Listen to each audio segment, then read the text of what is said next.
Hey there, welcome to New to Hill Country, filmed in fabulous New Braunfels at SBG, Texas. If you are just listening to the audio, you won't realize why I'm talking about the things I'm talking about exactly, but for the people who are coming with us via video, I'm just introducing the gym because this is one of our sponsors for the gym. We're SBG Texas, where you can get in on super high quality jiu-jitsu, yoga, meditation, and kids programs. I'm just kind of giving you a little bit of a walkthrough. We've got a wonderful retail section here, and we've got our main gym space, which has about 1,200 square feet, and we've got a second space with about 700 to 800 square feet, I think. Feel free to check in on us. We can get to our website, www.sbgtexas.com. Our other sponsor is Element Electrolyte Mix, created by Elemental Labs in conjunction with Rob Wolf. And we are, as of the recording of this right now, the exclusive retailer of this product here at our gym. So if you want to come in and see what this is all about, whether you join our gym or not, this is an amazing product that really helps people get their hydration needs met. And now I'll let you get back to the show, okay? So enjoy the episode.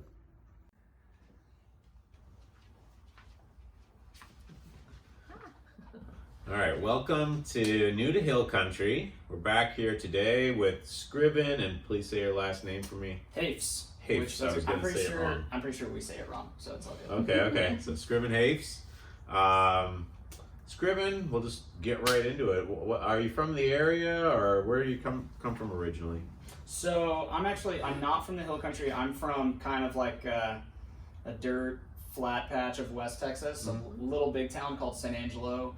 San Angelo is 110,000 people in the middle of nothing. I think it's the largest city in the U.S. without an interstate highway running through it. So it's like you get this big town vibe, but also this small town. Like you can do everything you want, but there's also still nothing to do. So it's kind of interesting. But great place to be from. We still go visit. My parents are there. But when it came time to go to college, my parents were very adamant that I don't stay in San Angelo, and I didn't want to. I applied to Texas Tech and Texas State, which is in San Marcos. And after I got accepted to those, because I wasn't even smart enough to get into like UT or A&M or any of that, so it was not out of the question. So, or it was not in the question. So, once I got accepted to both of those, and they both had good business schools, it came down to: do I want to be able to go to D1 football and basketball games, or do I want to be by all the water? And I grew up. I also was way into music at that time too. So I ended up picking Texas State because I knew there were a lot of concerts in Austin, San Antonio, and then more importantly, I was way into competitive wakeboarding at that time. So I wanted to be able to come compete in the tournaments, wakeboard with the other kids at the school, and so that was my I guess intro into the Hill Country, and that was 2005. So I lived in San Marcos from 05 to 09. And then I've been in New Braunfels since 2010. Let's wheel back a second. Excuse me. Tell me about wakeboarding. Tell me what it is, first of all. I feel like I know what it is, but then it's like, I'm not sure. I don't know what it means competitively too. So yeah. Okay, so wakeboarding it's a water sport, right? So where I grew up, we just had boat wakeboarding. We didn't have cable parks there, and so you are getting pulled behind the boat, and it looks like a snowboard, so you're jumping the weight to do tricks. So these are the super expensive boats that you put a lot of weight into. We didn't have one. I had several friends that had them growing up, and that was one of the few things that we did have access to in San Angelo. Was we had a lake. We had Lake Nasworthy, called it Lake Nasty Water because it's an 8-foot deep mud pit. Okay. But our group of friends, my best friends, we were all way into wakeboarding. I thought I was really good in high school. I would do really well in the regional tournaments there. And so I was like, I'll go to Texas State and show my skills. And once I got there and met all my friends from Dallas and Austin that were wakeboarding, I was extremely mediocre.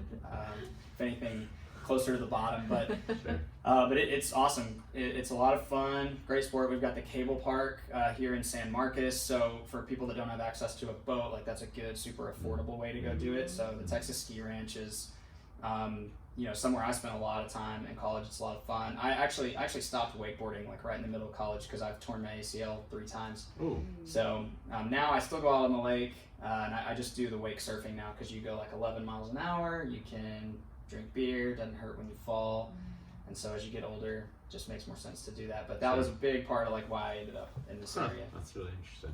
Yeah. I just had no idea it was a competitive thing. I think I cut you off. Sorry, but being competitive means like you have to be faster, or how it's does it doing work? tricks. So it's, I guess, think of it more like snowboarding or skateboarding. So it's doing tricks off the wake. So different flips and spins and combinations. So is the judge on the boat with you, or is the judge? Yeah, they're on the boat. Shore? They're Okay. on the boat. It's a very the competitive side of wakeboarding. It's I think that the way that you monetize wakeboarding, the best wakeboarders in the world, it's not typically the guy that's winning a lot of contests. Like they do okay, but it's more sponsorships, videos, and now like social media. Like there's guys that'll they do really cool video shoots and stuff like that. And like back when I was in high school, they were filming pro wakeboarders out of helicopters and stuff. So it was and now of course it's drones and cell phones and all that. So yeah, it's not a sport that like you go make millions of dollars doing like you can in some of the other extreme sports. But and I guess like snowboarding, it's a little bit ambiguous on how it's judged, right? Like it's people giving you points based off of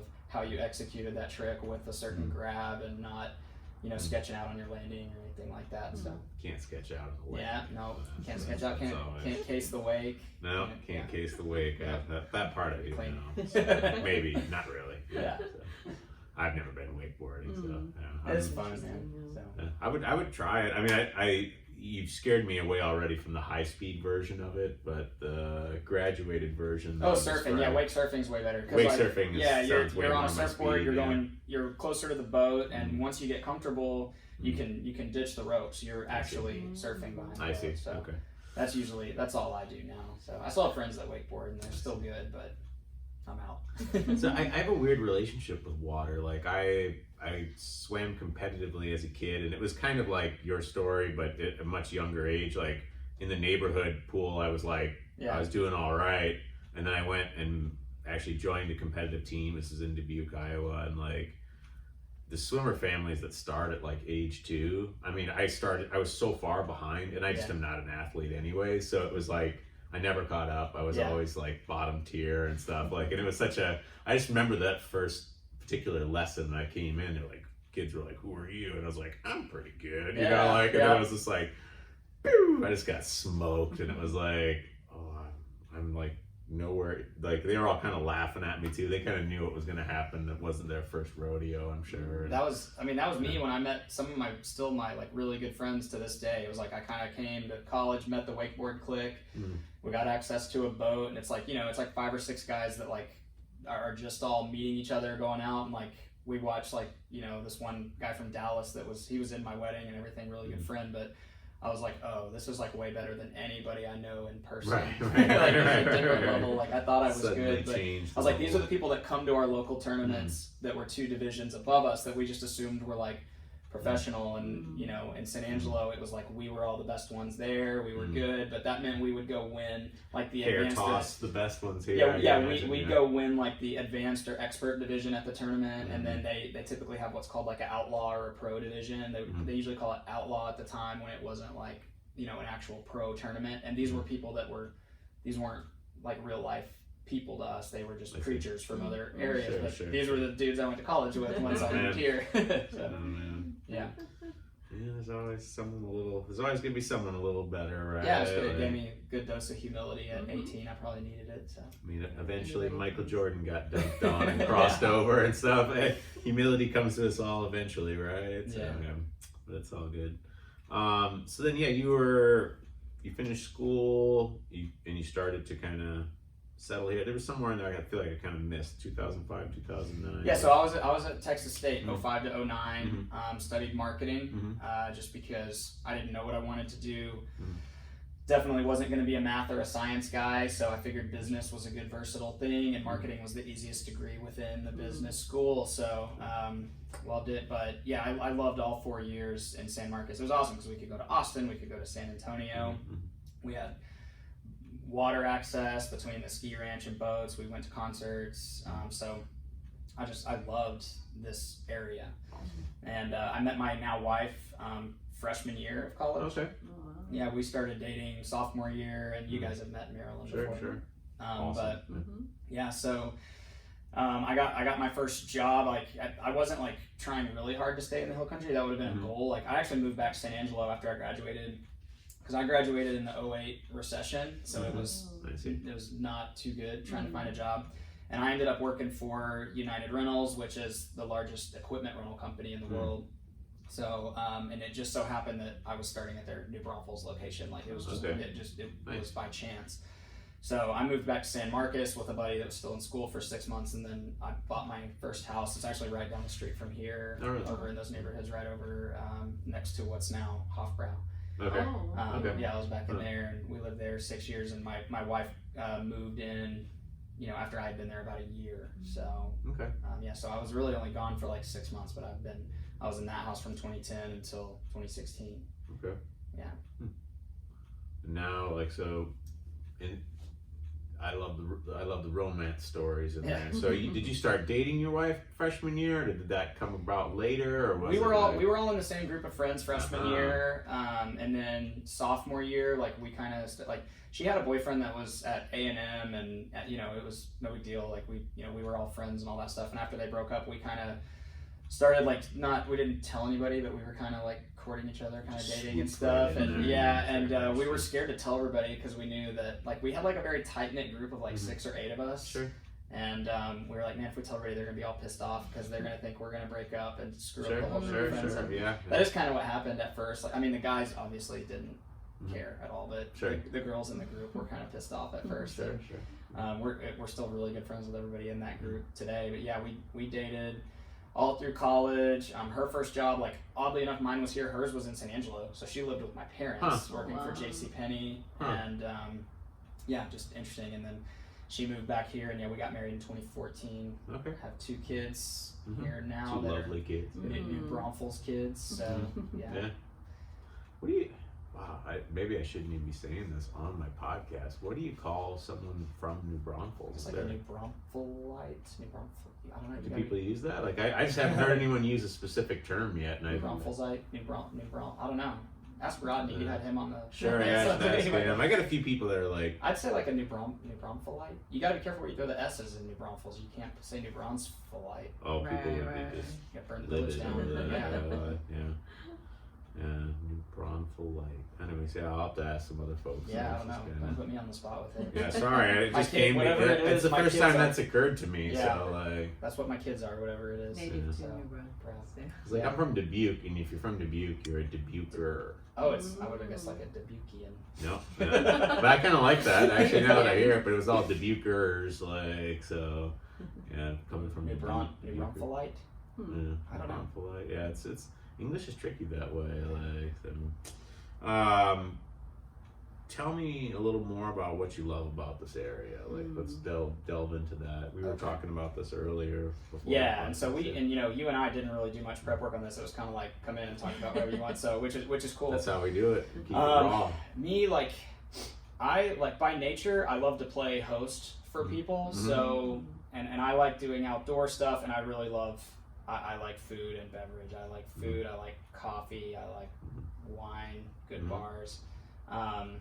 So like for me, this area, like what I really love about New Braunfels specifically, before we talk about the Hill Country as a whole, is I've been here since I was 22, 23, and it was a totally different town when I was 22. There were not a lot of 22, 23-year-olds. I think the population was probably 70, 75,000, and now it's like, close to 100. So it's grown a lot, but it's cool because you're on the 35 corridor, so it's busy. You have access to everything.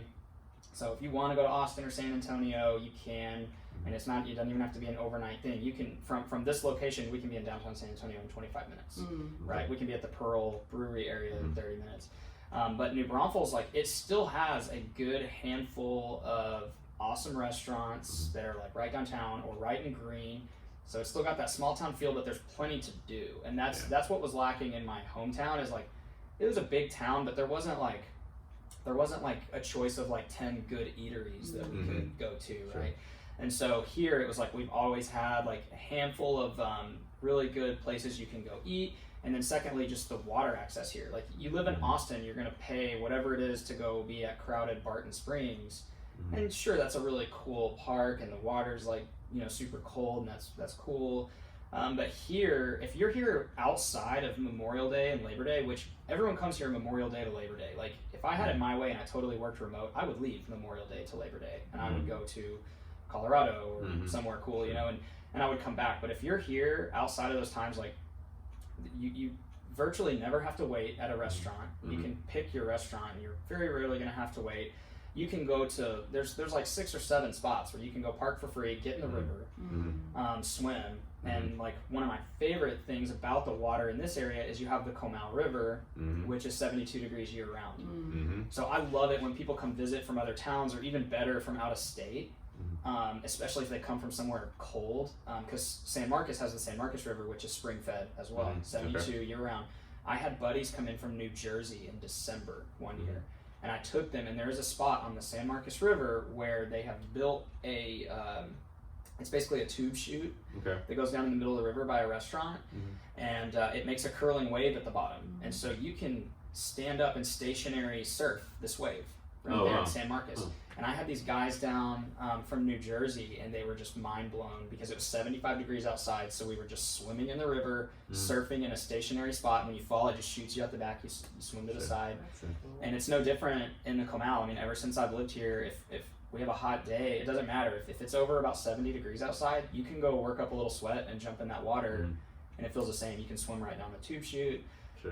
So that's my favorite thing is just, you know, we're almost halfway between Austin and San Antonio, so you get those. And then while I do love Austin, and 22-year-old me wanted to live in Austin, like I would not trade that now, because like I can ride my bike and be in, I can leave my driveway on my bike and be swimming at Hinman Island in about 4.5 minutes.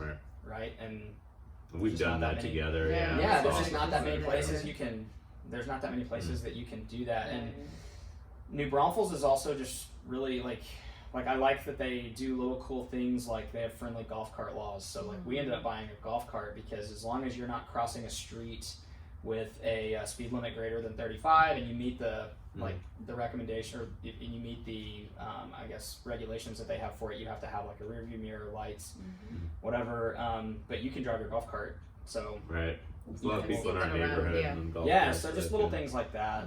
But I think my favorite things about New Braunfels, on like why I have no desire to leave, is that you know you have access to all this water that is super accessible for 75% of the year, and then you're still close to these 2 major cities. So and then again you have access to great food, great bars, like cool stuff to do as like anytime.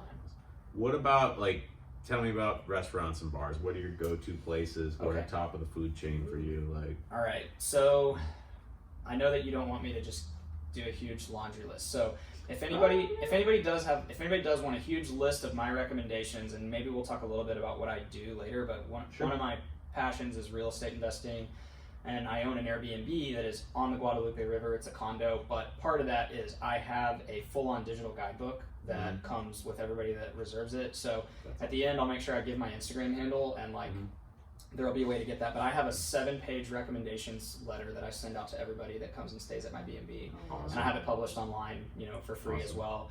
And then I also have a separate 6-page document related to just floating the river. So giving pointers, places, all that. So you need to just hook us up anyway. I want that. You can have it. I'll give you a link. And so like one of our main go-tos since we've lived here that is just good, solid, consistently good food, great atmosphere is Weesach. Okay, so sure. Anyone not from here or not familiar with that, it's Huisache. Yeah, I can never say it's it a type right. of tree. So I forget it. It's downtown. It's right across the train tracks from Fire Station 1. We refer to it as that place we went to one time with Rob. Like that's how we describe it, sort of. Did he like it? Because he's like he really likes it. Guy, right? Yeah. So I like to get like if I'm really hungry, which I usually am, I like to get the mixed grill, because it's a sample of a bunch of grilled items. So you get like a couple of chicken skewers with grilled jalapenos and grilled chicken on them. You get a couple of beef tenderloin medallions. You get a few grilled shrimp, and you get a grilled quail. And their grilled quail is like, it's the best quail I've ever eaten in my life anywhere. It's So very good. I've had this splatter. It was super yes, good. and you can go order whatever and just get a grilled quail on the side. And they're proud of it. It's like $5 or $6 just for one quail, but it's worth it. Maybe I just eat my weight in grilled quail. It's good, and I also like I like Wasatch's. They have a Seattle style salmon, so it's cooked in like a parchment paper with cherry tomatoes and stuff. And it's just like nothing awesome. I make. So I like that.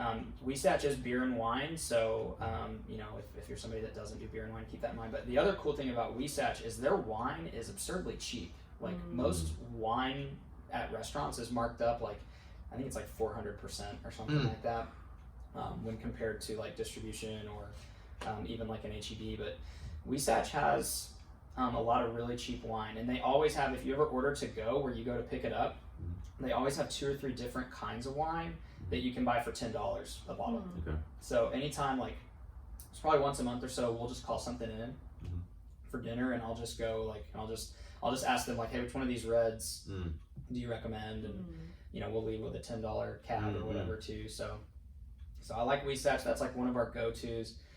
And then just downtown in general, you know, Myron's is awesome for the special occasion. It's a steakhouse. So what's Myron? We haven't been there. Myron's is a steakhouse. It is very pricey, but I think Myron's wins awards like lumping in with San Antonio. I know they have a location in San Antonio too, but it's a very, very good steakhouse. And it's like a traditional steakhouse. Like you pick your meat and like the sides are like table style, and you're gonna go drop a couple $100, but you go, you know, special occasion or whatever, and it's phenomenal. The owners are local.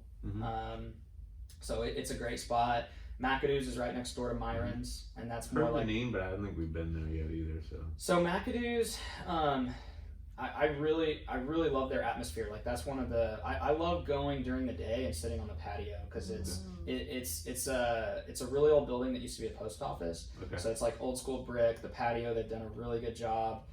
They have great cocktails. It's an oyster bar, so they have like all kinds of oysters, which is really cool. So I like to go like during the fall, like during football season, and just have like beer and oysters and stuff out there.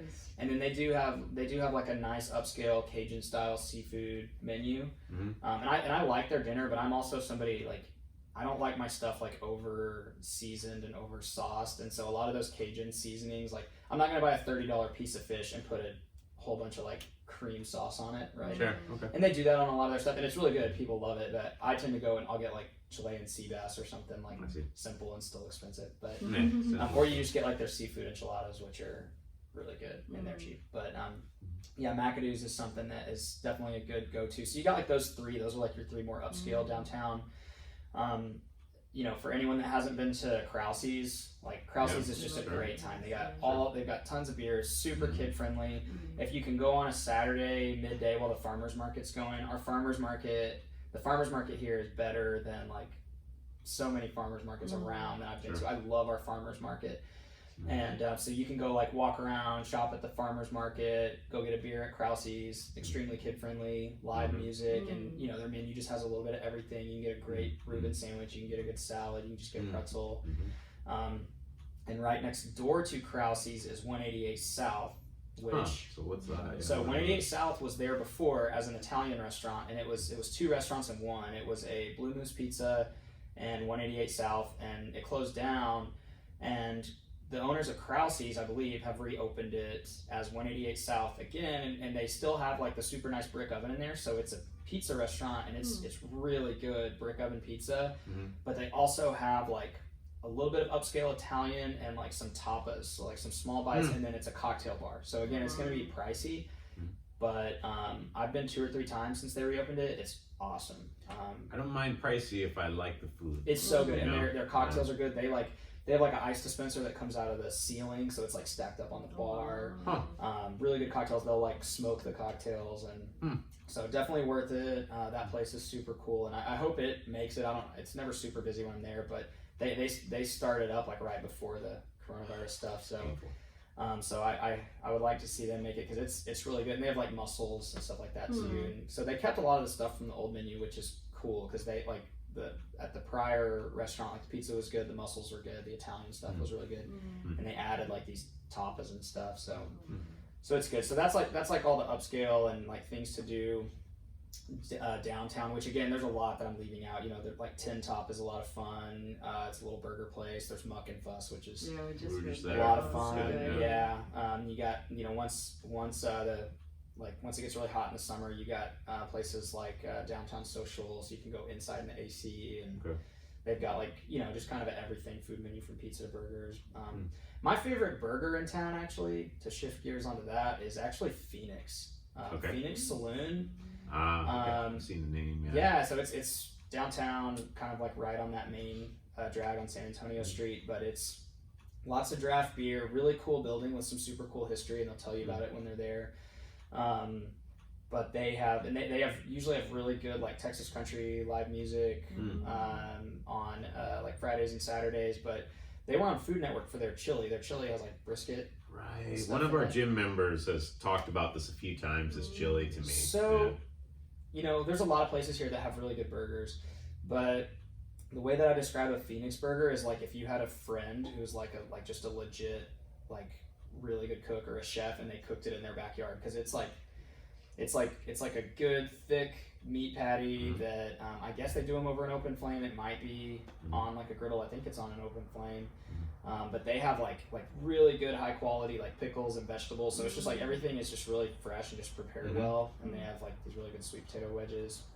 So that's like my favorite burger when I'm craving one in town. Making us hungry. I know, you're doing such a good job of describing. I know. I told you, I was like, every right around I was like, I don't know lunchtime what I for want to people talk at about, home, but I was like, like, I like talking about food and water spots. So. That's good. It's good. So and then you got the whole green area for food and stuff too, which again, like I kind of avoid green in between Memorial Day and Labor Day. It's just such a madhouse. But there's a lot of great food and fun stuff to do over there. So I like downtown a little bit more, but I do like going to Green during the day to go to like the Grapevine, which is on the corner right across from Green Hall. They usually have good music, it's just real chill. They got oak trees out there, and you can just sit out there and have beer and wine. And Mosey's right across the street is actually a really it's a sleeper for how good their food is. Like everyone just imagines it as a bar. I see. But they have really good food Mosey's over there too. Yeah, I like their fish tacos and sandwiches, stuff like that. Yeah.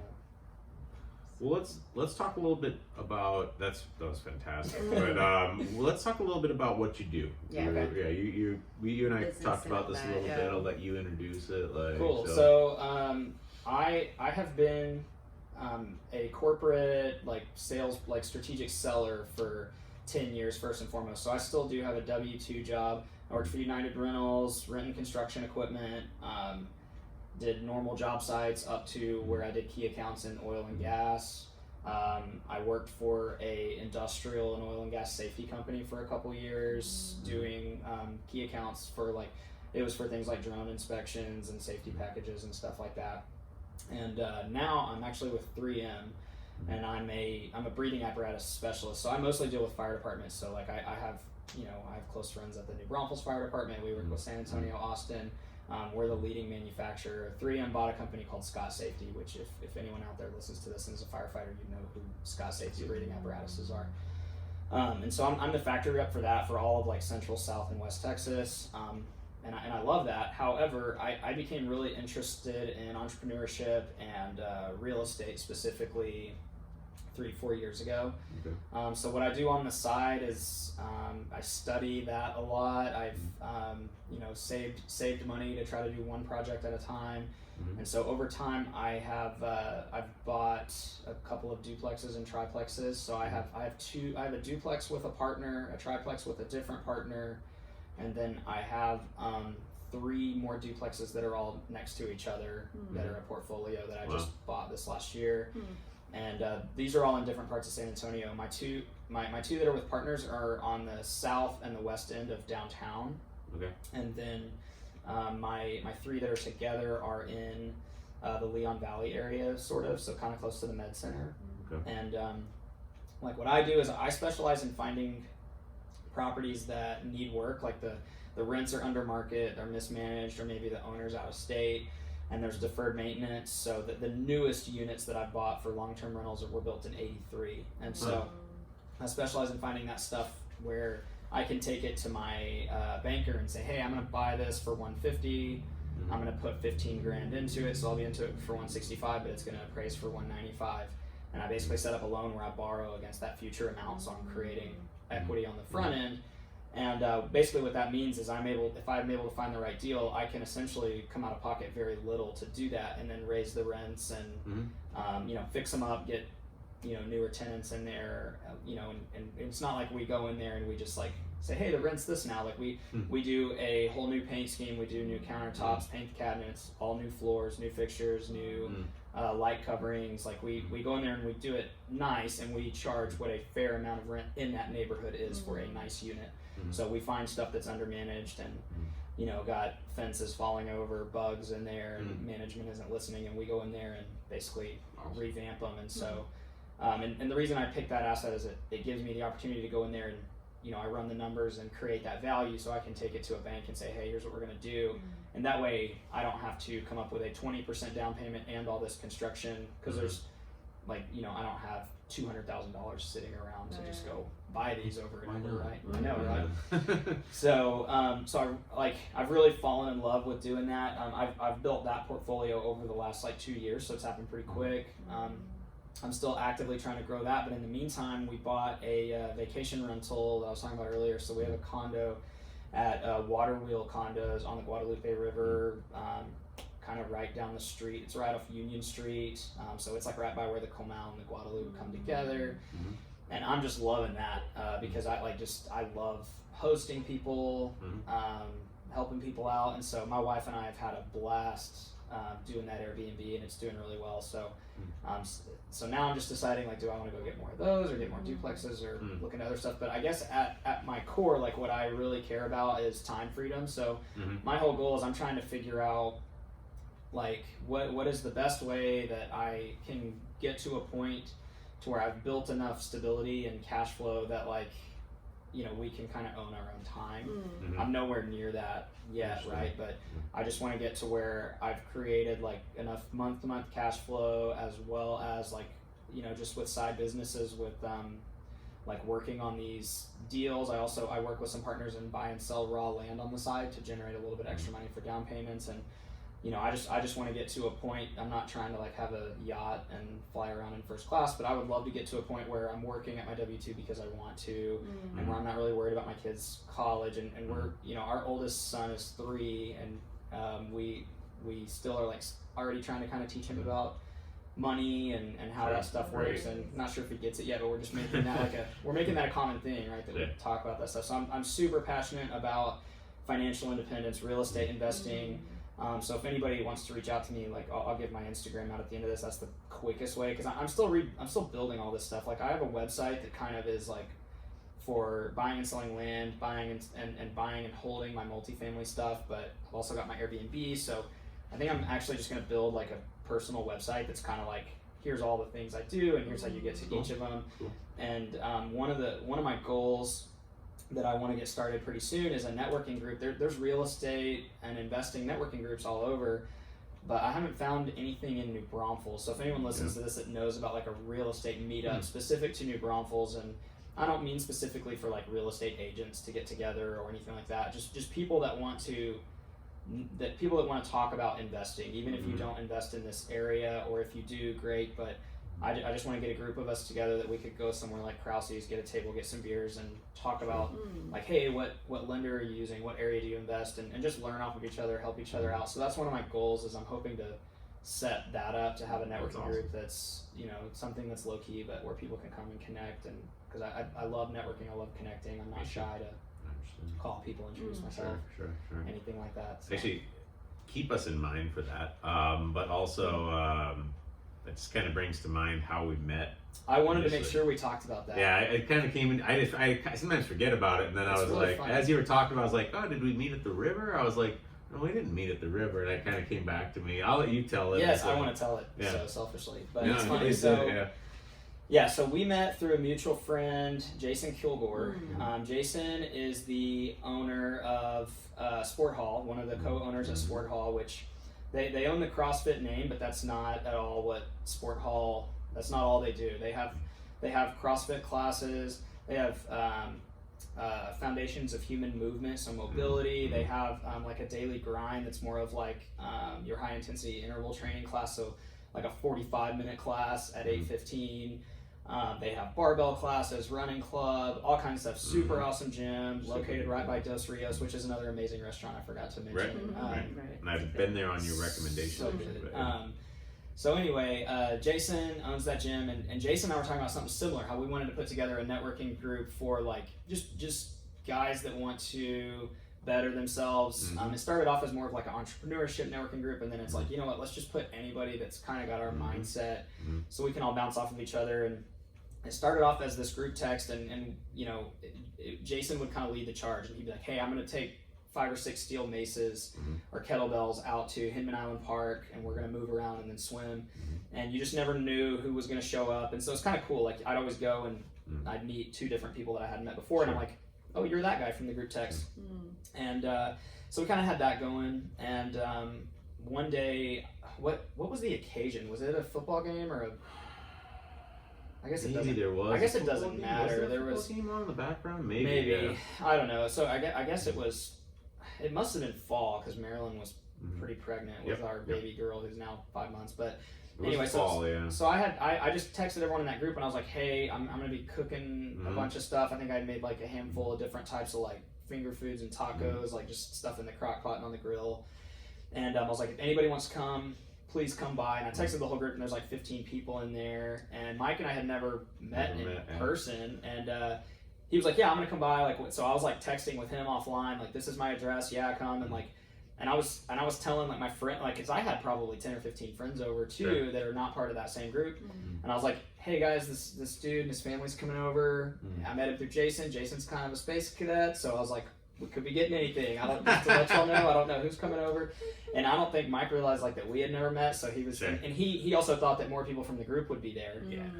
And like, so I thought more people from the group would be there, A, and then B, I wasn't sure if we had met or not, because I had gone out, I met with Jason.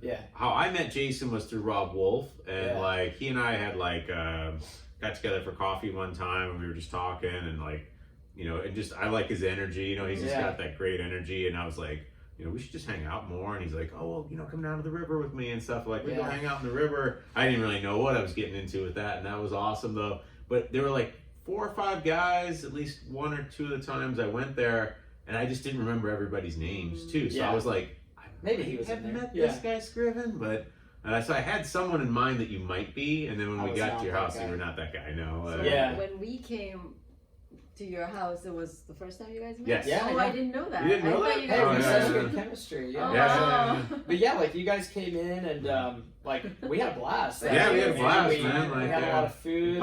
We got the whiskey out by the end of it too. Yeah, like Mike basically was saying that he likes good whiskey, and so I was like, hey man, I do too. I have some. So so we bust out the whiskey. We let the kids play. We got to learn some Korean from Lauren. So she put Reed's puzzle together like faster than any of the adults could. Something I remember very sharply is I came out of the bathroom. I was already getting fairly tipsy, and I accidentally put my hand on the shoulder of someone who's not my wife. Like, that was good. The hair was all dark from behind, and I was like stumbling a little, and this was like, hey, so are we gonna? You are not my wife. Like it was like, right at home. That's all right. Like curled up into myself, so but nice she was so nice about it. We got a laid back group of friends. It's all good. Yeah, it was fun. Like, we had a really good time that night, and so, and then ever since then, like, we've hung out a few times. We went to the river together. Sure. You gave me, I mean, we should talk about your business a little bit too. You want? I won't stop you. I came to do a private lesson whenever you guys first opened, and like I had intended on signing up. The problem is the class times for me currently, having a 2-year-old and a 4.5-month-old are really tough, and I travel for work. So I'm hoping to eventually get to come do this and or possibly get my kids into it. But you did spend some time showing me the cool facility, and we did like a quick lesson, and you showed me how to execute a rear naked choke. So now just like I got my whole house in order, because every time anybody says anything, I just choke out my 3-year-old, choke out my wife. Count to 10 so you don't kill them, like, right? Just tap out. So no, anybody that knows my wife knows that she can handle herself. So yeah, I mean, she's feisty. So but no, it was fun, man. It was awesome. I mean, at a certain point, when you feel like it was 5 months since the pregnancy, so I guess she must be pretty well recovered and everything. Yeah. Like, but later on down the line, I mean, you also have the really young kid to take care of. I understand that everyone's situation is different, but it would be great to bring her in. And Well, that's what I told her. Yeah. I told her because I had told her like what you relayed to me about. You were basically saying like Lincoln, like he can quit if he's not into it, but Sure. Lauren has to get to a certain threshold. Yeah. Which what belt is that she has to get to? I kind of changed my mind about this little by little, but I'd like to see her in a blue belt minimally. Like, if Lincoln really just, someone's like, look, Dad, I'm not, I'd be like, whatever, I'd kind of let it go. Yeah, but like, I'm not going to make him do something he hates or something. But yeah, Lauren's got to be in that blue belt at least. Because what a blue belt means for people that don't know jiu-jitsu is the belting in jiu-jitsu is very different from most other martial arts. Usually, and I'm not trying to disparage other martial arts by stating it this way, but 2 to 3 years will get you a black belt in a lot of martial arts. And that's not any kind of value judgment. In jiu-jitsu, it takes like 10 years typically to get a black belt, and a blue belt takes 2 to 3 years. What a blue belt means to me, and when I give a blue belt to someone, what that means is that if somebody came in off the street and they're in your basic size category, we're not talking UFC fighter Derek Lewis who cuts to 265 or something, which that's a challenging situation for anybody. Yeah. Someone's walking off the street, they're about your size, you should be able to handle them, no problem. Yeah. Like, and it should be easy, really. Like, within however easy fights can be, like, but you should have the skills to neutralize that person. Advantage, And if I were to relate that to a real life situation, there was that terrorist that tried to take over the train in France. Yeah. And it was like 3 military guys, and there was the one guy, I think his name was Spencer or something like that. And like one guy looked at him and was like, Spencer, go. And like Spencer was just a blue belt. He ran. They heard the gun jam. They knew the gun had jammed because they were military guys. Spencer ran, double leg takedown, took his back, choked the guy unconscious, took cuts from a box cutter in the middle of that, and was still able to finish the guy off. Yeah. Like, I don't know Spencer, he might be otherwise a real tough guy beyond that, but there's only a blue belt in jiu-jitsu. He was able to do what needed to be done in that situation. I love that story. So, that got me all fired up too. Yeah, it gets people fired up. It fires me up just saying it again. Yeah. It's like, like knowing that you have the skills to make a difference in a situation. A blue belt, in my opinion, signifies that you have the skills to do something in that situation. Like, that's cool. Well, yeah, hopefully we can. Like, I'd love to get to do it. I'd like to go to Jason's gym too more, but I've just been working out in my garage, and it's hard for anyone out there that has one or especially 2 like little kids and you travel for work. It's like, so I've got a rower and rings and kettlebells and a mace in my garage. And it's fine right now. I'm sure in July I'll be like, never mind, I'm gonna go find somewhere with at least some circulating air. Sure. I mean, it's why I wear a purple belt probably instead of a black belt. It's just the kids stalled a lot of my training, and sometimes it's important to prioritize. I love jiu-jitsu. It's what I teach. I'm not obsessed with it though either. Like, in some sense, like I have life beyond that, and I teach people that they should have a life beyond it. Really, like it's great, but it's not. You shouldn't be your only thing in life. For sure. Yeah. But man, it's great having you on. Yeah, and it's awesome. Super fun talking. No, I told you when you called me, I was like, I love to talk, man. I don't care what it's about. Sure. No, that's great. I think Jason has a podcast too. I don't know if they're still doing it. I'd like to get Jason over onto mine, and then dude, awesome. he's a really good to talk to about stuff. He's a wealth of knowledge on wellness, mindset, all that good stuff. And I don't think the episodes come out that I did on his just because of I think the coronavirus halted some stuff, but I did one with him on financial independence and stuff like that. Awesome. So I'd love to listen to it. because their whole thing is like, I think it's all about freedom, whether it's time freedom, mind freedom, all kinds of stuff. So and I guess on that note, I mentioned Instagram and stuff like that. Like if anybody does listen to this, and like my Instagram is not something, I'm not like trying to make a business or monetize it. It's solely for networking, and like the whole purpose of my real estate Instagram page is me learning this real estate thing and this investing thing real time. So it's as a beginner, I'm sharing this stuff. I'm not coming out as a guru that's made millions of dollars. Like, I'm nowhere near that, but I do walk through deal by deal, and I say like, this is how much I bought this one for, this is how we did it, this is how much we put into it. Awesome. knowing what I know now, like my That's so first awesome. deal was very like pedestrian. It's not, but that was my stepping stone to deal two. So I explained how I got that, which led me to be able to do creative financing and buy 3 duplexes with less cash than I paid for half of one duplex 2 years before. Yeah, that's awesome. So I just like go over stuff like that, and then some days I get kicked in the teeth, and it's not like I don't go on there and make logos and do cool fonts or anything. Like I just talk to the camera and I'm like, here's how I screwed up today, and some days I'll put like a video on where I'll record like me going through how I run numbers. So it's kind of all over the place, and I'll post a lot for like a week, and then I'll leave it alone for 2 to 3 weeks. So again, not anything I'm trying to monetize, just so I can share my stuff, hopefully be helpful to people, and then again use it to connect. I want to be able to get a local networking group together. So the handle is at grassroots_wealth. Okay. So it's just basically saying like, you know, beginner level grassroots. Text that to me too. When I put the podcast out, I'll probably try to put that in the show notes. Yeah, and that way, like, if anybody wants to see like all my recommendations of restaurants and stuff like that, because it's something cool. Like, if you have family or friends coming in to stay in New Braunfels, you can be like, oh, just check out this dude's online guidebook, or I'll even email people the PDF version. Like, I don't care, because it's all stuff that I've